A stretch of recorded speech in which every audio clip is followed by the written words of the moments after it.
Assalamualaikum warahmatullahi wabarakatuh. Perkenalkan, nama saya Muhammad Ilham Zainullah dengan NIM 060204250045. Di sini saya akan menjelaskan tentang ilmu muhkam dan mutasyabih. Jadi di sini kita akan membahas ilmu muhkam terlebih dahulu. Pengertian dari muhkam, menurut bahasa, kata muhkam berasal dari kata ihkam yang secara bahasa berarti kekukuhan, kesempurnaan, keseksamaan, dan pencegahan.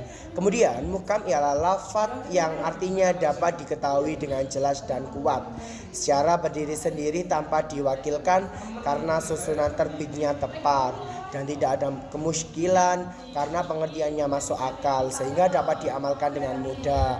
Dan untuk yang kedua, pengertian mutasyabih ialah lafaz yang artinya samar sehingga tidak dapat dijangkau oleh akal manusia karena mengandung bermacam-macam takwil, tidak dapat berdiri sendiri karena susunannya terbitnya kurang tepat sehingga menimbulkan kesulitan, hanya cukup diyakini adanya saja dan tidak perlu diamalkan karena merupakan ilmu yang hanya dimonopoli Allah Subhanahu wa taala.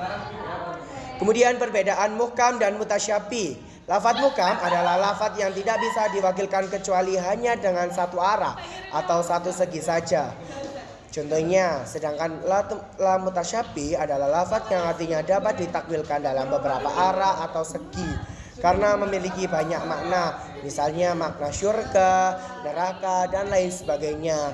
Yang kedua, lafaz muhkam adalah lafaz yang bisa berdiri sendiri atau telah jelas dengan sendirinya tanpa lafaz yang lain atau tanpa membutuhkan keterangan yang lain. Sedangkan lafaz mutasyabih adalah lafaz yang tidak bisa berdiri sendiri dan membutuhkan penjelasan karena adanya bermacam-macam takwil. Kemudian yang ketiga ada lafaz muhkam adalah lafaz yang tepat susunannya dan rangkaiannya sehingga mudah dipahami arti dan maksudnya. Sedangkan lafaz mutasyabih adalah lafaz yang makna dan maksudnya tidak terjangkau oleh ilmu bahasa manusia. Kemudian selanjutnya ada faktor-faktor, ada yang muhkam dan mutasyabih.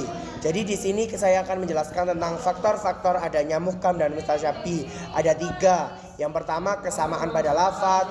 Yang kedua, ada kesamaan pada makna dan makna ayat. Yang ketiga, ada kesamaan pada lafaz dan makna ayat. Jadi ada 3 tadi yang faktor-faktor adanya muhkam dan mutasyabih. Kemudian selanjutnya saya akan menjelaskan tentang kesamaan lafaz muhkam dan mutasyabih. Tadi juga sudah dijelaskan ada perbedaan muhkam dan mutasyabih, dan di sini saya akan menjelaskan kesamaan lafaz muhkam dan mutasyabih. Ada 2. Yang pertama, lafaz muhkam yang artinya tidak jelas, baik dijelas.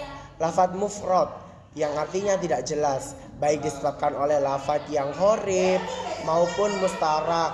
Yang kedua adalah lafaz murakkab, adalah susunan lebih dari satu kata yang membentuk satu kesatuan makna, di mana bagian kata tersebut saling menunjukkan arti satu sama lain. Assalamualaikum warahmatullahi wabarakatuh. Perkenalkan, nama saya Muhammad Zaki Ibrahim dengan NIM 060204250044. Nah, di sini saya akan menjelaskan kesamaan pada makna ayat mutasyabih dan muhkam. Kesamaan antara ayat muhkam dan mutasyabih adalah keduanya berasal dari sumber yang sama, yaitu Al-Quran, yang merupakan wahyu Allah Subhanahu wa taala, dan keberadaan keduanya dalam Al-Quran memiliki hikmah dan tujuan lillahi untuk menguji keimanan manusia serta melengkapi pemahaman Al-Quran secara keseluruhan. Kesamaan pada lafal dan maknanya. Yang pertama, aspek kuantitas seperti masalah umum atau khusus terdapat pada surat At-Taubah ayat 5. Aspek cara, contoh dalam surat At-Taha, dengan kesamaan dalam hal bagaimana cara sholat. Yang ketiga, aspek waktu seperti batas sampai dan kapan melaksanakan sesuatu perbuatan, contoh dalam surat Al-Imran ayat 102. Dan yang keempat, ada aspek tempat, seperti tempat mana yang dimaksud dengan di balik rumah dalam surat Al-Baqarah ayat 189. Yang kelima, aspek syarat, seperti melaksanakan sesuatu kewajiban, antara lain syarat sholat, puasa, haji, nikah, dan sebagainya. Berikutnya ada faktor-faktor kesamaan lafal dan maknanya, yaitu yang pertama aspek kuantitas, aspek cara, aspek waktu, aspek tempat, dan yang terakhir ada aspek syarat. Yang berikutnya ada macam-macam ayat mutasyabihat. Yang pertama, ayat mutasyabihat yang tidak dapat diketahui oleh seluruh umat manusia kecuali oleh Allah Subhanahu wa taala. Contoh seperti dat Allah Subhanahu wa taala, hakikat sifat-sifatnya, waktu datangnya hari kiamat dan sebagainya. Yang kedua, ayat-ayat mutasyabihat yang diketahui oleh semua orang dengan jalan pembahasan dan pengajian yang mendalam. Contohnya seperti merinci yang menjurnal, menentukan dan mustrak, mengkadiakan dan mutlak, menertibkan yang kurang tertib dan sebagainya. Tiga, ayat-ayat mutasyabihat yang hanya dapat diketahui oleh para pakar ilmu dan sains, bukan oleh semua orang, apalagi orang awam. Hal-hal ini termasuk urusan-urusan yang hanya diketahui oleh Allah Subhanahu wa taala dan orang-orang yang fasik.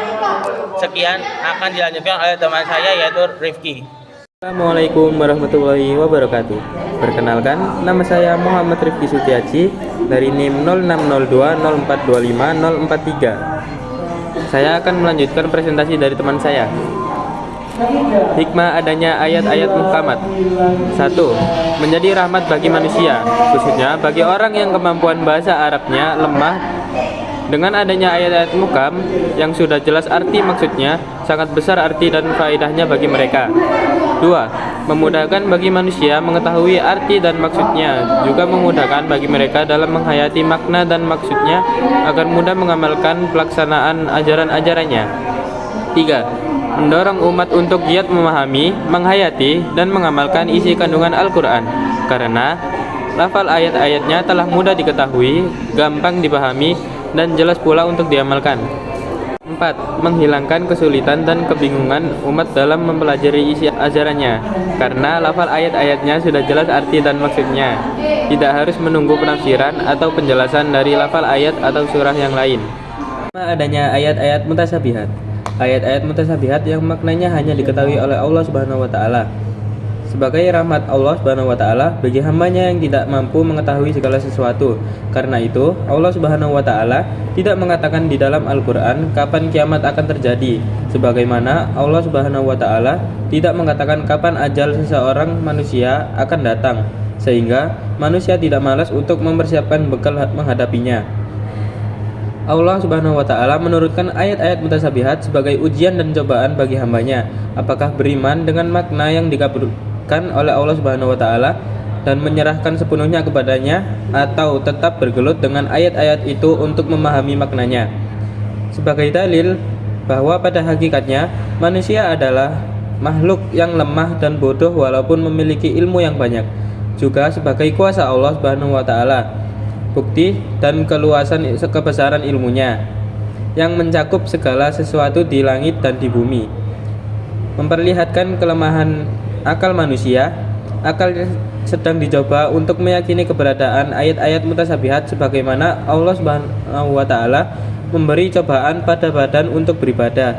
Seandainya akal yang merupakan anggota badan paling mulia itu tidak diuji, tentunya seseorang yang berpengetahuan tinggi akan menyombongkan keilmuannya sehingga enggan tunduk kepada naluri kehambaannya. Ayat-ayat mutasyabihat merupakan sarana bagi penundukan akal terhadap kesadarannya akan ketidakmampuan akalnya untuk mengungkapkan ayat-ayat mutasyabihat itu. Kemudian ada ayat-ayat mutasyabihat yang mungkin diketahui maknanya. Contoh hikmahnya adalah seperti mendorong pembaca berusaha keras untuk mengetahui makna yang tepat. Semakin berusaha seseorang memahami maknanya, semakin bertambah pahala yang didapatkannya. Yang kedua, seseorang yang membaca ayat mutasyabihat dan ingin mengetahui maknanya akan terdorong untuk mendalami ilmu-ilmu yang lain, seperti ilmu bahasa nahwu dan ilmu ushul fikih. Kemudian yang ketiga, memperlihatkan kelebihan orang yang berilmu dengan selainnya. Seseorang yang telah mengetahui makna satu ayat mutasyabihat akan semakin bersemangat untuk mengetahui makna lainnya. Kemudian yang terakhir, adanya ayat mutasyabihat mendorong pembacanya untuk nalar menggunakan akal dalam memahaminya, karena seandainya seluruh Al-Quran muhkam, kemudian pembaca Al-Quran akan cenderung untuk memahami apa adanya tanpa perlu mempelajari dan meneliti makna ayat-ayat mutasyabihat tersebut. Sekian dari saya. Wassalamualaikum warahmatullahi wabarakatuh.